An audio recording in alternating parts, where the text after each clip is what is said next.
Okay, some advice on anger management, yeah? Yes. Jazakallah khair. Anger management advice from the Prophet ﷺ is that if you're angry, first thing obviously is that you wouldn't get angry unless there was a good reason to get angry, right? Some people just get angry for anything, any small thing. And this has got a rude way of just talking and addressing, and that's wrong. That's wrong. For every small thing, no.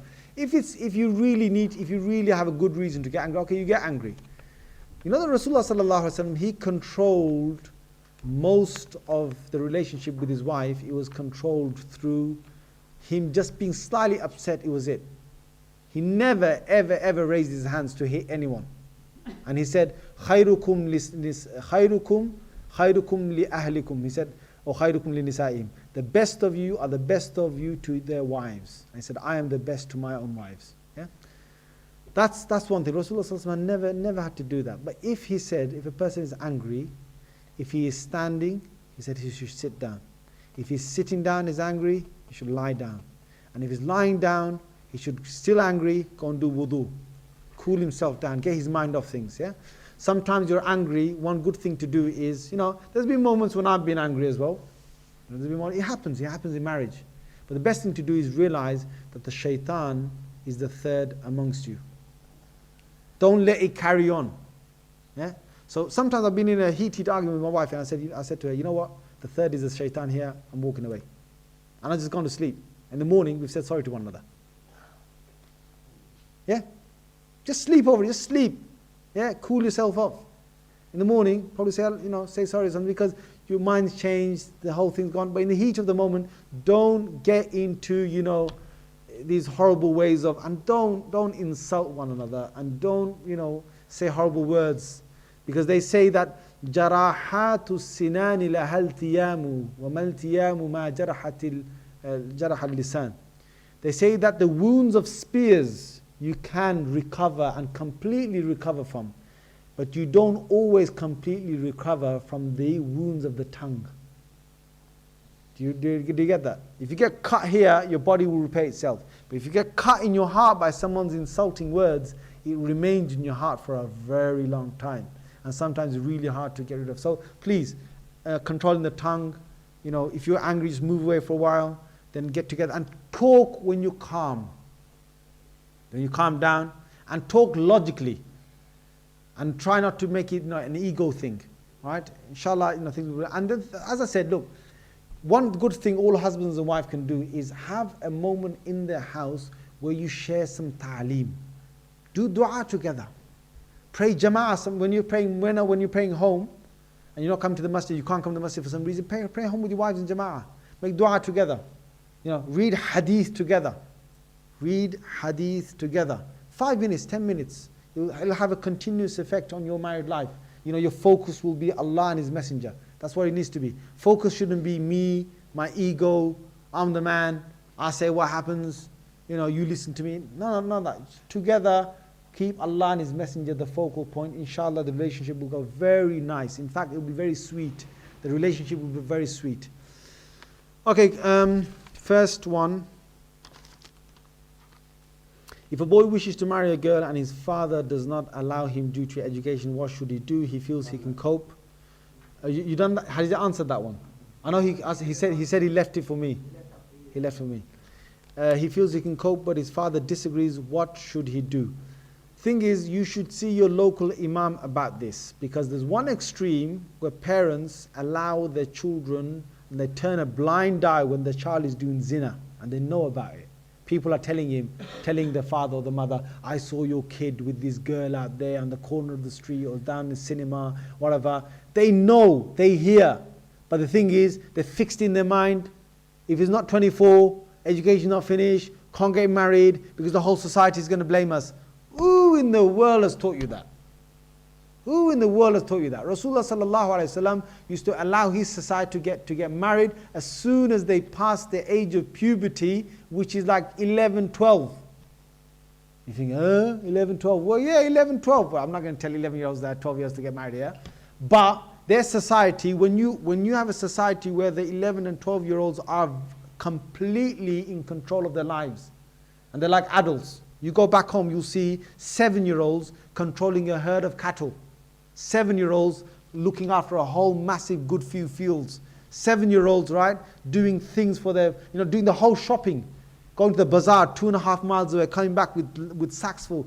8-year-olds, 9-year-olds are doing this, yeah? When you have a society like that, they're fully responsible. If they can do it, Abdullah bin Zubayr and Zubayr.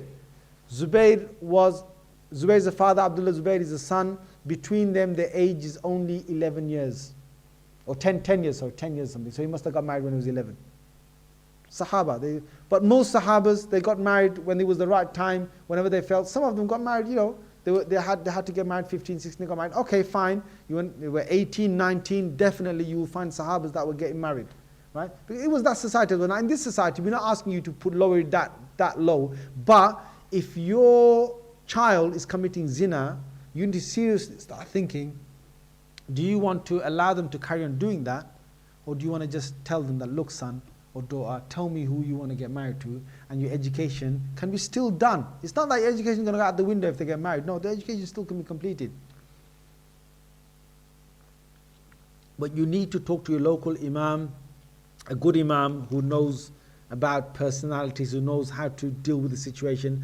You can't give everybody the thing that now get married, don't do this. You can't tell every father, no this, yes this, no. It's all different. Every case is different. So unless the question actually says, if it's only education, I've answered it. If there's something else, then we can look at it differently. Could you explain the sunnah of marriage in details? How much money do I have to save to get married? To get married, you just need a few pennies.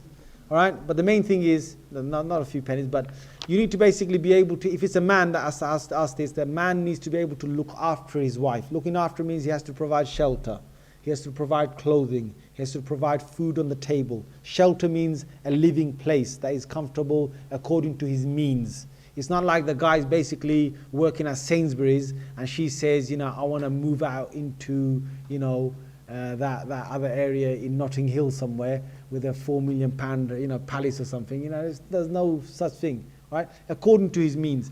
So if he's got according to his means to look after his wife, however that is, and you've got that money, and you also have to have the right etiquettes as well. I mean, if you're going to be really horrible to a person, if you really got a bad problem with your nature, you better sort out your bad problem. It's really not right for you to get married with somebody and ruin their life. Right? I'm giving that advice both to sisters and to brothers as well. You need to sort out your, Islam. You've got to be practicing a bit. I'm not saying you have to be practicing to get married, but what I'm saying is, you can't get married and you've got such a bad character. It's not right. Yeah, one of the conditions is you've got to be able to live with a person. Right? You've got to be able to live with a person, or the means to prolong the marriage, you've got to have that. Whatever that is. In terms of money, as long as you've got these 3 things as a man, you've got enough. And the woman doesn't have to have any money to get married. It's the man that provides. The dowry, whatever you agree between yourselves, you just give that. All right? When selecting a partner, do you have a right to ask about someone's past? Ooh. Listen, my friends, everyone has a dirty past. You dig the past, it gets dirty. Right? Everyone has certain things they've done in life that they don't want to talk about. And the way we get rid of that is we say to Allah, Allah, tubtu ilayk. Allah, we ask you forgiveness for that. The wrong thing to do is to start asking a person, have you ever been with another person before marriage? It's wrong. But listen, I'm saying this seriously, if a person really, really has to have a woman who's never slept with another man before, then just be open within the beginning. Don't get married and then start making a fuss. If that is really, really what you want, through the mahram, while her father's there, while the brother is there, however you can, send a message, maybe through someone who through the sister, however you want to say it to her. But if that's a necessity for you, then you better do it before marriage than to spoil someone's life after marriage. How do you know if someone has taqwa or piety? There's many levels of piety. Please, let's be serious about it. Wearing a beard, or having a beard, wearing a hijab, that's one level of piety. Praying 5 times a day, daily prayers, that's one level of piety, right? Being able to, go to circles frequently and trying to learn the Deen, that's another one. Having sorted out the ego is another level of piety. Piety has many levels. It depends what level you are on first, and depends on what level the sister is on. Okay?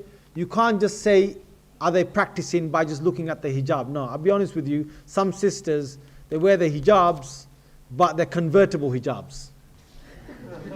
They go like that. Depends who's in front of them. Dad's in front of him, it's up. Yeah, friends are in front of him, it goes down.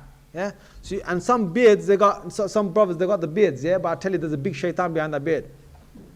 He's right behind it. Sometimes, some brothers, they might have the beard, but they have bad character. What you're going to look at is what the person is in total, where they are, what they do, and so on. Piety can't be measured with a couple of things. Not just with, some people, they pray salah. You all know some chachas in the masjid, don't you? They pray 5 daily prayers. The minute they see a kid in the masjid, get out of here. The guy basically, he goes home. He wants to get home and he wants his meal hot on the table, this and that. He beats his wife. There's things like that. It's not just 5 daily prayers. It's whether you sorted yourself out properly. That's the highest level. The ayah that I quoted in the beginning was, Inna akramakum indallahi atqakum. The most noble of you in Allah's sight are those who have the best of piety, who are aware of Allah the most. The one who thinks of Allah the most, who's always conscious of Allah, that's the one that is the highest in rank to Allah. Okay? A dua to control your heart so it concentrates more in deen. The dua is, Allahumma ya muthabbit al-qulub, thabbit qalbi ala deenik. Rasulullah sallallahu alaihi wasallam used to say this, and he used to even say in sujood as well. Allahumma ya muthabbit al-qulub. Oh Allah, the one that affirms hearts. Thabbit qalbi, affirm my heart onto your religion.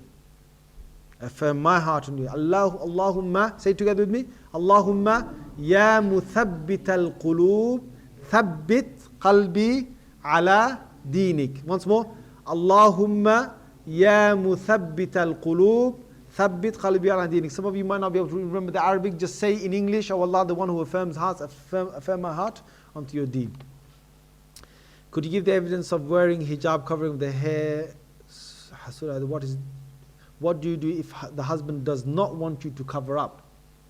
This does happen. Sometimes, sisters and brothers get married, they're not practicing. Later on, one of them gets practicing. And I really feel sorry for, the sisters or the brothers, because sometimes it's either way around. What I would say is, look, you want to turn a person's life. Sometimes I meet brothers in the masjid, and the brother starts complaining to me, that brother there, look at him, this and that, doesn't pray, blah, blah, blah, this and that. I turned to the brother, I said, brother, listen, when did you start praying? He said, Alhamdulillah, I've been praying for about 10 years. I said, yeah. I said, 12 years ago, if somebody came up to you and said, you don't pray, you're this and that, what would your reaction be? He said, I wouldn't like it. I said, well, exactly. He's going through the same period today. If you didn't like it 15 years ago, then he's going through this. His heart is the same as your heart was 15 years ago.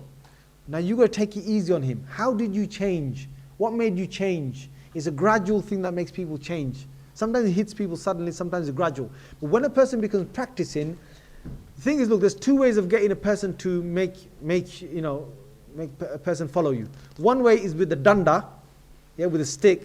Another way is basically to do with love and mercy. If a person doesn't love Islam from the heart, they're not going to be following Islam faithfully.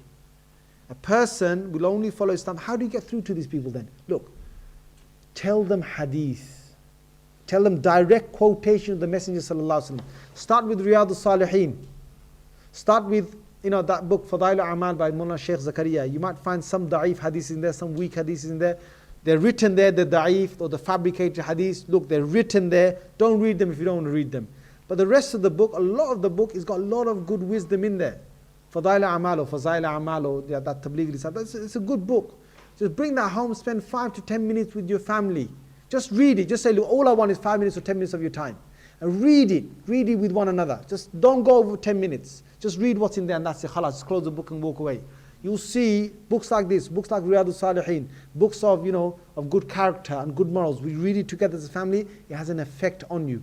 If the brother is very far from it, or the sister is very far from it, you might want to find a friend that can get through to them. You might want to find a different route. You might want to take the person out somewhere. Right? Take them out somewhere far, just you and them. Talk about the realities of the next life. I tell you what really changes people. When they really think about the qabr and the grave. What's going to happen? When they really think about the Day of Judgment. when they really think about the next life that's going to happen to them, and everyone's going to be alone, when they really contemplate and think about that, then they can change. But don't do it forcefully. Take it easy on people and make a lot of dua. Make a lot of dua for them. Allah, please, oh Allah. Subhanallah, you look at Sayyidina Nuh, alayhi salam. You look at the way he made his dua, right, to Allah. He complained to Allah about the number of times he had approached his people. And look, just tell Allah, look Allah, I'm trying this way, I'm trying that way for my husband or for my wife.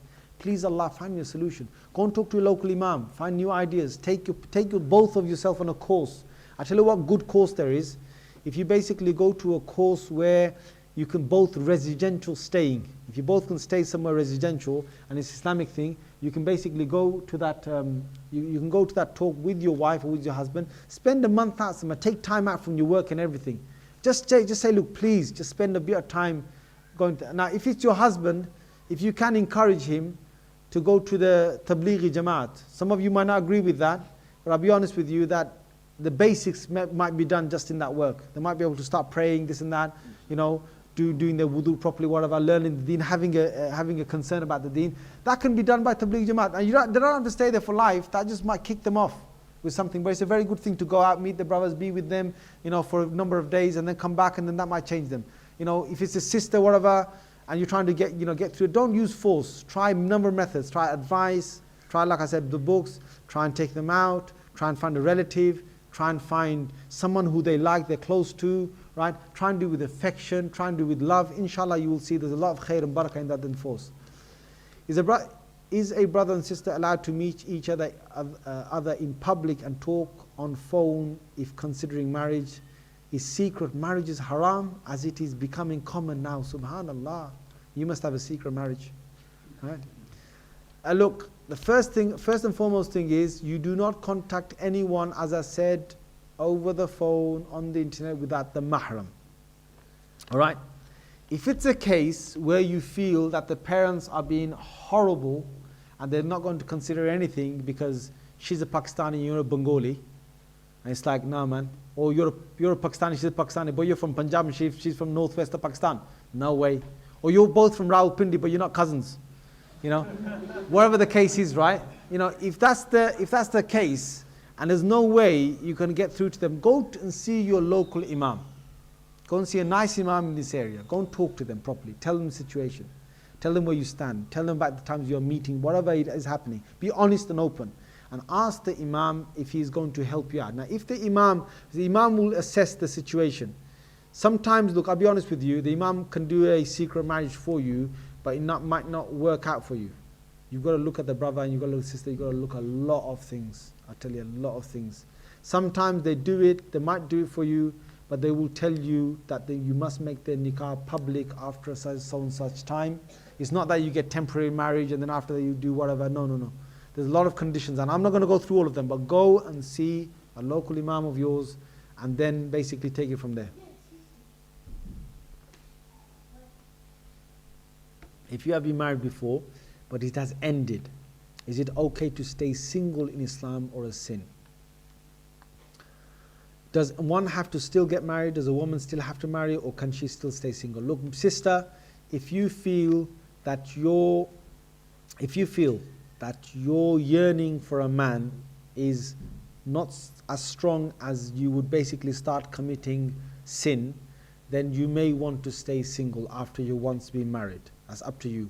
But if you feel there's a potential of you getting into a situation, wherever it is, traveling, in your home, 5 years after in work or whatever it is, that your heart's going to dwindle a bit, then you better stay married and get married to another person. So it all depends on your own condition.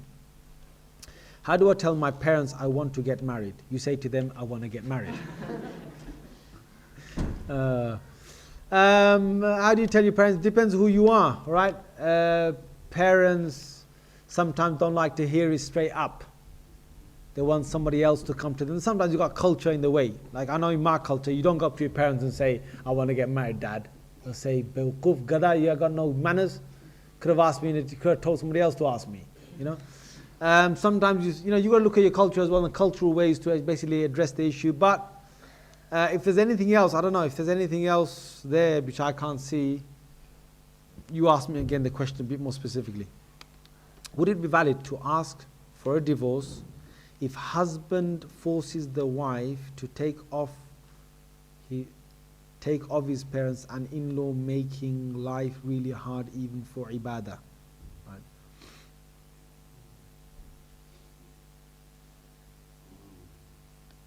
Right. Life hard for ibadah. Would it be asked for divorce? Okay.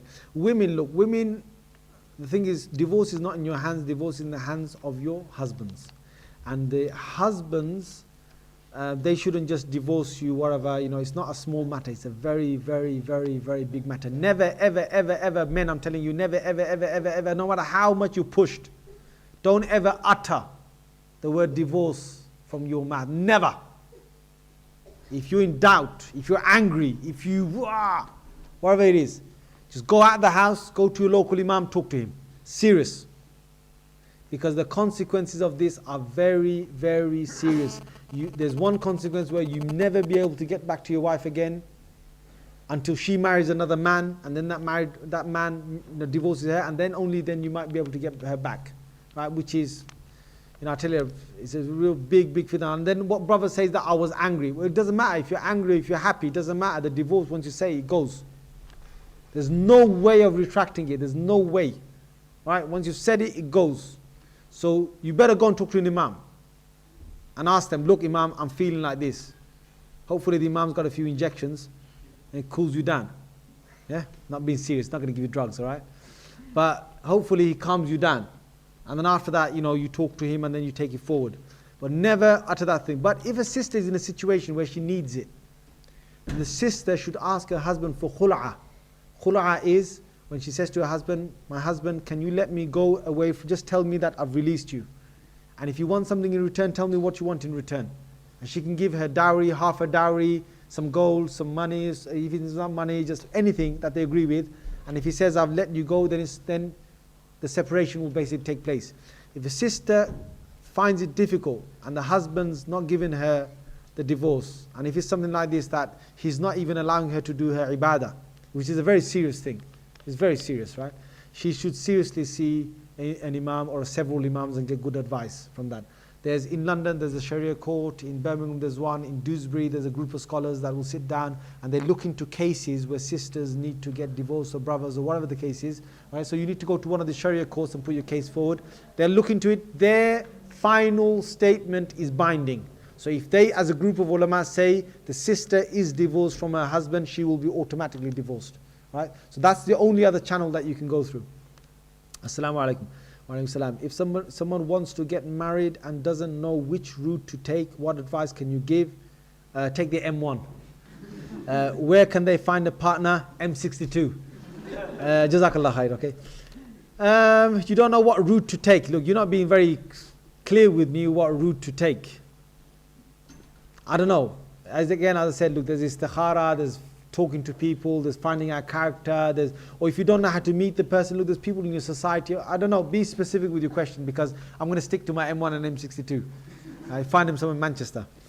What are the punishments for not being a virgin, and who can I marry? Okay, if you're not a virgin, if it's in the days when you were not fully practicing, then just do a tawbah. When you become practicing, hopefully Allah will relieve you of your sin. If you are practicing, still do tawbah. Still do tawbah, ask Allah for it. Look, there's no such punishment. If this was an Islamic state, you could go up to the leader of the Islamic state and ask them to just stone you. If you're a married person and you did that, which Rasulullah sallallahu alaihi wasallam did, and those people, subhanAllah, Rasulullah sallallahu alaihi wasallam said, one woman who actually came to him and she said, and there was a man also who came to him and said, Messenger of Allah, I've done the wrong thing, aqim alayya al-had, stone me. I want the death penalty. So that's Iman, subhanallah. You know how much Iman that is? To come to the Masjid al-Nabawi, to go to the Prophet in front of the Sahaba and say, I did the wrong thing, stone me to death. That is not short Iman, that is high Iman. So the woman came separately. The man came, the Prophet sallallahu alaihi wasallam, when he's talked to him, Rasulullah sallallahu alaihi wasallam turned around, 90 degrees, and he said to his companions, is he okay? Does he know what he's talking about? They said, yes, he's fine. So then the man came in front of the Prophet ﷺ and said again, Messenger of Allah, I've done the wrong thing. It's in Sahih al-Bukhari and so we'll find it. Rasulullah sallallahu alaihi wasallam said, well, he turned around again 90 degrees. He said, is this man okay? Does he know what he's saying? They said, yes, he's completely fine. He's sane. Rasulullah sallallahu alaihi wasallam waited. The man came again in front of him and said a third time, I've done something wrong. Please, Messenger of Allah, stone me. Give me the death penalty. Rasulullah sallallahu alaihi wasallam then, on the third or fourth time, Prophet sallallahu alaihi wasallam then said, okay, you basically dig him into the ground and then you basically will stone him. And subhanAllah, it's not an easy thing for you to basically sit in half earth and people throwing rocks at you till you die. It's not an easy thing. And the person actually got out and he started to run or something, but then he collapsed, he fell, and they actually, punished him. The woman came and the Prophet ﷺ said, and she was actually pregnant. So the Prophet ﷺ said, when the child is born, then come back to me. So she came back when the child was born. Rasulullah ﷺ said, take the child with you now, and when the child can eat himself with his own hands, then come back to me. So she went away. After a couple of years, she came back. She said, now look, Messenger of Allah, she gave a piece of bread or something into his child's hand. Child ate himself. Rasulullah ﷺ said, okay, now there's time. Subhanallah, iman, subhanallah, iman. And this woman, look what happens to her. She then her own clothes are tied all around her, and they start the stoning, and a part of the blood spills onto Umar radiallahu anhu. And he said, what a foul woman, this, that. Rasulullah sallallahu alaihi wasallam said, this is a hadith of Muslim. He said, O Umar, innaka la tadri, you don't know. This woman has done such a tawbah. لو قسمت على 50 من المدينة لوسعتهم. If 50 people in Medina wanted their forgiveness, then this one woman tawbah is enough for all of them. For all of them, her one tawbah. Subhanallah, such tawbah. But anyway, this is in an Islamic state. In a place like this, you can't do that. Just do tawbah. Tawbah, look, just do tawbah and continue. You don't have to think about it and get horribly worried. How can I encourage my husband to pray? My respect for him is diminishing because he does not. Okay, look, your husband doesn't pray. As I said earlier, you've got to softly approach him. Don't give him kebabs that are vindaloo. Burn his mouth or something. But look, give him nice things. Be nice to him. Talk to him gently. Tell him a hadith now and again, very quickly. Don't tell the sister. Just say, did you know that Rasulullah sallallahu alaihi wasallam said that if a person just quickly, or don't even say that. If he's going to make you stop, just say, Rasulullah sallallahu alaihi wasallam said, stop that. And he might say, why are you telling me this for? Just walk away. Got the message in his ear. Hadith, subhanAllah, hadith has a very, very big, Qur'an and hadith has a very big effect. If there's iman in there, and a hadith comes, Qur'an comes, the iman vibrates. Iman reacts to it. It's like me, I pick up the phone, I'm going to call your phone, and you got a phone there. What's going to happen to your phone? It's going to ring, innit? You might not pick it up, but it'll ring. He might not listen to you, but it's there. Say the hadith, say the Qur'an, now and again. Let's try and have discussions, and all the number of other ways that I said, right?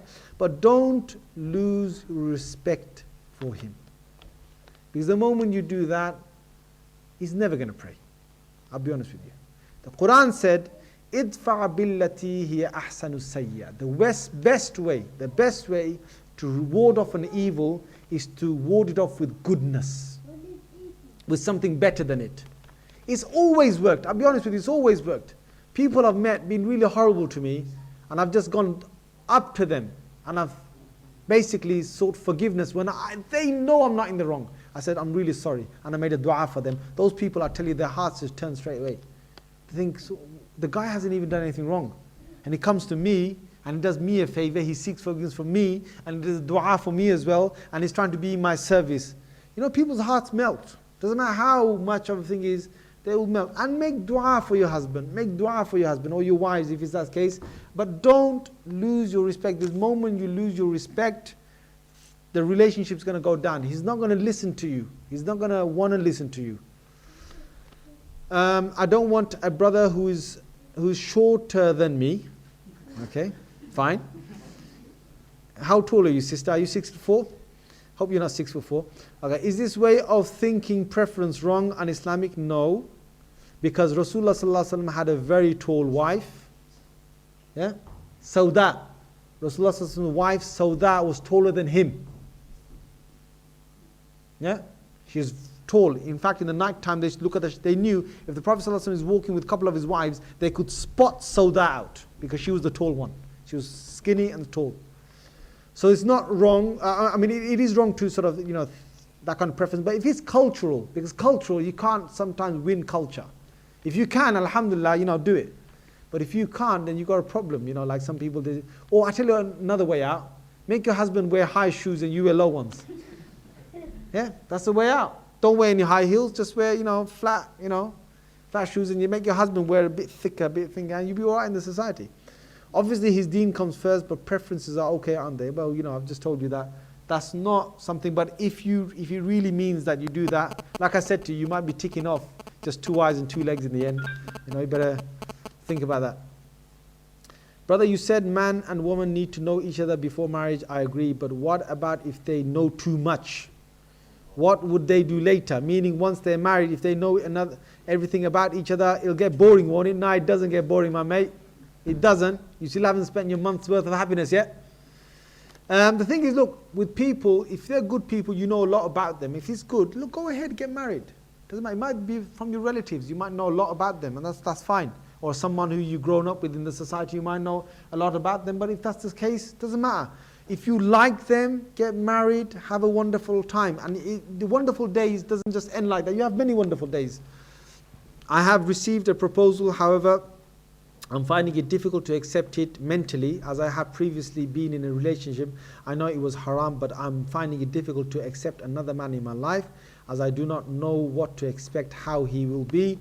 Sister, if you have become practicing, and before you were practicing you had another person in your life, and he wasn't your husband, that's what I assume from your question, then you need to, if you're practicing, you need to change your mentality, right? Or the brother that you knew, if he's still around and he's not married, then get him to be practicing or whatever, and then get married to him.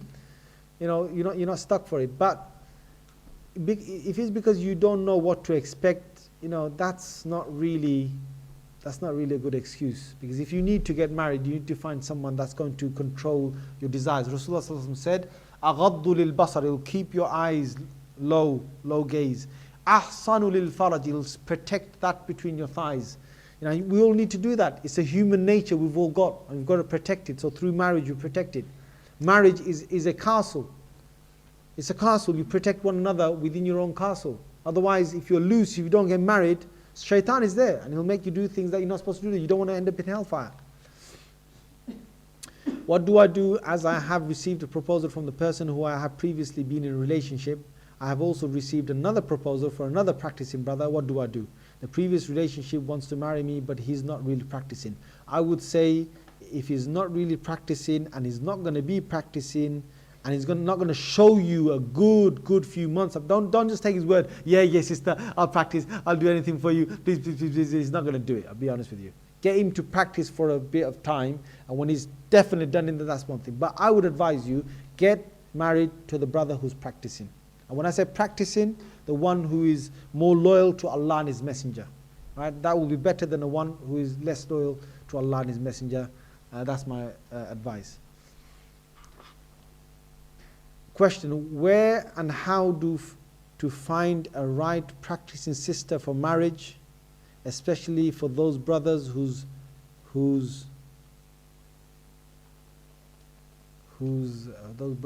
parents do not live in country. Look, okay, if you haven't got your parents here, you're looking for a sister and you want to get married, look, there's a lot of number of ways. You've got people in the masjid. That's a very good call, right?